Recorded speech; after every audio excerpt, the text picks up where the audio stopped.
պետք է ֆիքսենք շատ կարևոր մի հանգամանք, տեսեք, այսօր Փաշինյան թռել է Մոսկվա, հենց այսօր էլ այս, չգիտեմ,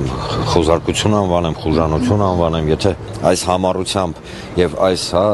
կիսառազմականացված օպերացիայի տրամաբանության մեջ տեսնում եք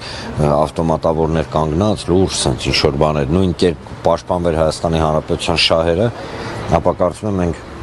ավելի լավ ու ավելի անվտանգ երկիր կունենայինք, իսկ եթե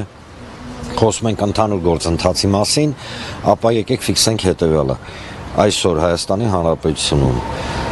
ենթարկվում են կատաղի ճնշումների ընդդիմադիրները եւ ամենակատաղի ճնշումը դեպի Գագիկ Ծառուկյանը եւ հարց տանք մեզ ինչի համար է սա արվում մենք կարող ենք երկար տարբեր բաներ խոսել բայց սա իրականում գիտեք ֆաշիզմի ուղղակի դրսևորումն է երբ որ իշխանությունը փորձում է ոչ թե լրացնել այլ ընդհանրապես փորձել չեզոքացնել ընդդիմադիր լիդերներին մասնավորապես Գագիկ Ծառուկյանին այստեղ պարզապես մի շատ կարևոր հանգամանք է իրանք չեն հասկանում որ այստեղ նույնիսկ Ծառուկյանի կամ այլ լիդերների խնդիրը չի խնդիրը նա է որ Հայաստանի Հանրապետության քաղաքացիների բացարձակ մեծամասնությունը մերժեց իրենց բայց դա բնավ չի նշանակում որ իրանք չպետք է կատարեն այն հանձնարարականները, այսպես անվանենք, որոնք իջեցվել էին Բաքվից եւ Անկարայից։ Հիշենք, չէ, որ գոյություն ունի սահմանադրության փոխման գործընթաց, որը արդեն իսկ Ադրբեջանում անվանում են Արևմտյան Ադրբեջանի սահմանադրության ներդնում Հայաստանում։ Այսինքն սրանք ինչ պատմեն, ինչ հեքիաթներ պատմեն Չորրորդ Հանրապետություն եւ այլն, սա ուղիղ կապ ունի Ադրբեջանի նպատակների հետ եւ իրենք բնավ դա չեն թաքցնում։ Խոսքը գնում է այս իշխանության ազիզ աղբեր Ադրբեջան եւ Թուրքիայի մասին։ Երկրորդը դա Հայաստանի Հանրապետության տարածքների հանձնում շինծու անկլավների տեսանկյունից, դա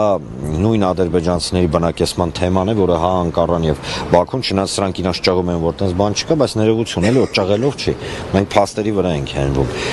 Նաեւ իմիջիայլոց Հայաստանի Հանրապետության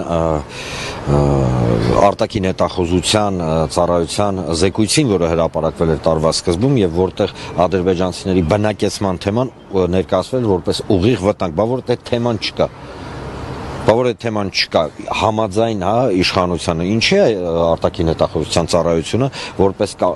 շատ վտանգավոր գործընթաց բնորոշում։ Վերադառնալով Գագիկ Ծառուկյանի շուրջ տեղի ունեցող գործընթացները պետք է ֆիքսենք հետեւյալը։ Այն ինչ կատարում է Գագիկ Ծառուկյանի հետ, դա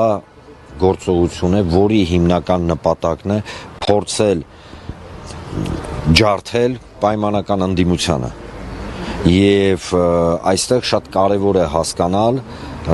հասարակության արձագանքը, որովհետև Ժորժ ջան, ստե միայն Ծառուկյանի խնդիրը չի։ Սա բոլորի խնդիրն է, նույնիսկ այն մարդկանց, ովքեր այսօր միգուցե սենց ասենք, չեն համակրում օրինակ Բարգավաճ Հայաստան կուսակցությանը, բայց ընդդիմադիր հայացքներ ունեն, բոլորին ասա վերա